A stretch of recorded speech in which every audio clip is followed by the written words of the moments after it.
যারা দুনিয়ার জমিনে জুলুম করে ফেলছে, এক মুসলমানকে যদি ক্ষমা করে দেয় তাদের কি পরিমাণ প্রতিদান আল্লাহ তাআলার নিকট। এটা ঘটনা বলবো। মুসনাদে আহমদ ইবনে হাম্বলের হাদিস, নবী করিম সাল্লাল্লাহু আলাইহি সাল্লাম সাহাবা আজমাইনদেরকে নিয়ে উপবিষ্টিত, সাহাবা আজমাইনদেরকে নিয়ে আলোচনা করতেছে। হঠাৎ করে নবী সাল্লাল্লাহু আলাইহি সাল্লাম বলে উঠলেন, এখন তোমাদের মাঝে দরজা দিয়ে যে এসে প্রবেশ করবে সে জান্নাতি। সাহাবা আজমাইন অবাক দৃষ্টিতে তাকিয়ে আছেন, কার কথা বলতেছে, কে আসবে? তাকে দেখেন যে একজন আনসারী সাহাবীর কথা বলছেন, যে সাহাবী জান্নাতি।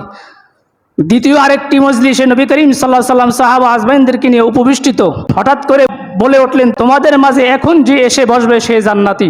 সাহাবা আজমাইন অবাক হয়ে তাকে দেখলেন যে প্রথমবার যার ব্যাপারে বলছে, দ্বিতীয়বার একই ব্যক্তির ব্যাপারে বললেন সে জান্নাতি।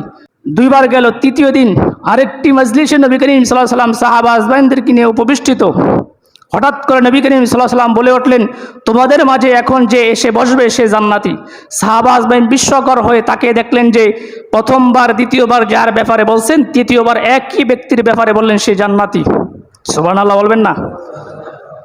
সাহাবা আজমাইনদের ভিতরে বিচক্ষণ একজন সাহাবী হযরত আব্দুল্লাহ ইবনে আমর ইবনুল আস রাদিয়াল্লাহু তাআলা আনহু, তিনি এর তদন্ত করলেন যে সে এমন কি আমল করে আমি এটা বের করব। আনসারী সাহাবী বাড়িতে চলে গেলেন। আব্দুল্লাহ ইবনে আমর ইবনুল আস রাদিয়াল্লাহু তাআলা আনহু তার বাড়িতে উপস্থিত। দরজা নাড়া দিলেন, ভাই আসসালামু আলাইকুম। দরজা খুলে দেখলেন আব্দুল্লাহ ইবনুল আমর ইবনুল আস রাদিয়াল্লাহু তাআলা আনহু। বলেন, কি ব্যাপার? বলেন, ভাই আমার বাড়ি থেকে আমার বাবা আমাকে বের করে দিয়েছে, আমি তোমার বাড়িতে 3 দিন বেড়াতে চাই, তুমি কি আমাকে রাখবে?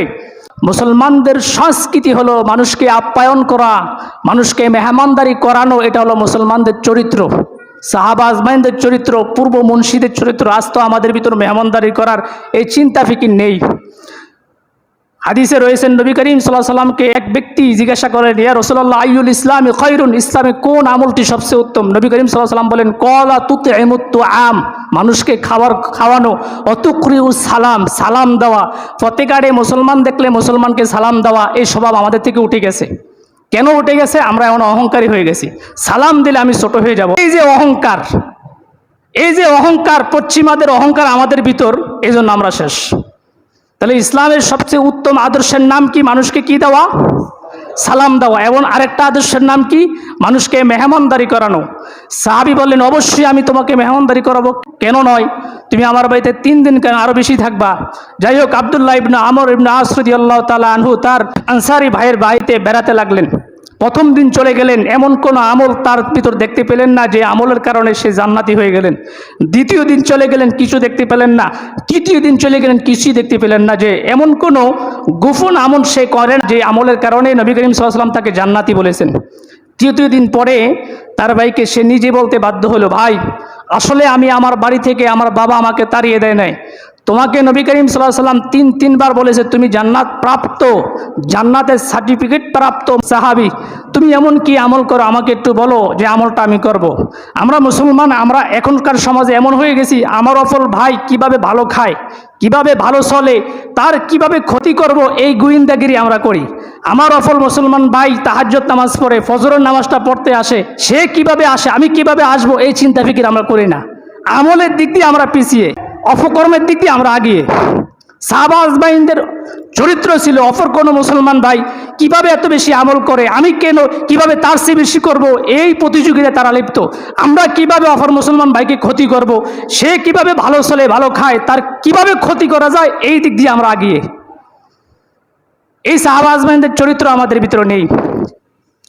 যাই হোক, অবশেষে আনসারী সাহাবী বলতে বাধ্য হলো, ভাই আসলে আমি এমন কোনো গোপন আমল, বিশেষ কোনো আমল তোমাদের চাইতে বেশি করি না, তবে হ্যাঁ একটা আমলই আমি করি।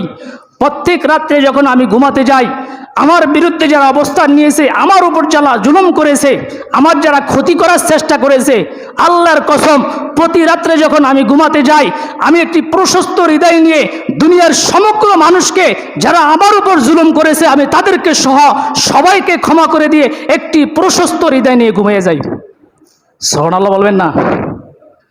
তাহলে যারা মানুষকে ক্ষমা করে দেয় তাদের সম্পর্কে আল্লাহ বলেন, ইন্নাল্লাহা ইউহিব্বুল মুহসিনিন। তোমার উপর কেউ অবিচার করলে, জুলুম করলে তুমি তাকে ক্ষমা করে দাও। এটা হলো ইসলামের শিক্ষা, এটা হলো মুসলমান, সে হলো মুসলমান মুমিন। মুমিনের শিক্ষা হলো অপর মুসলমান ভাই কষ্ট দিছে তাকে ক্ষমা করে দাও। এই জন্য শিক্ষা গ্রহণ করি আমরা। জালেম কখনো ক্ষমতার মসনদে স্থায়িত্ব লাভ করতে পারবে না। প্রতিপক্ষ আসবে, আবার আপনি যাবেন, আবার প্রতিপক্ষ আসবে, আপনার শায়েস্তা করবে। এমন কোনো কাজ আপনি করবেন না যে কাজের কারণে মানুষ আপনার সমস্যা করে, আপনার ক্ষতি করে। এমন কাজ করুন মানুষ সারা জীবন আপনার প্রশংসা করবে। আপনি মরার পরে আপনার জন্য দিল খুলে দোয়া করবে, মুনাজাত তোলে আপনার জন্য দোয়া করবে, ওই মানুষটা ভালো ছিল, আল্লাহ আপনি তাকে ক্ষমা করে দেন, তাকে মাফ করে দেন। এটা হলো ইসলামী শিক্ষা। প্রিয় ভাইয়েরা, এক মুসলমানদেরকে ক্ষমা করবো তো ইনশাল্লাহ।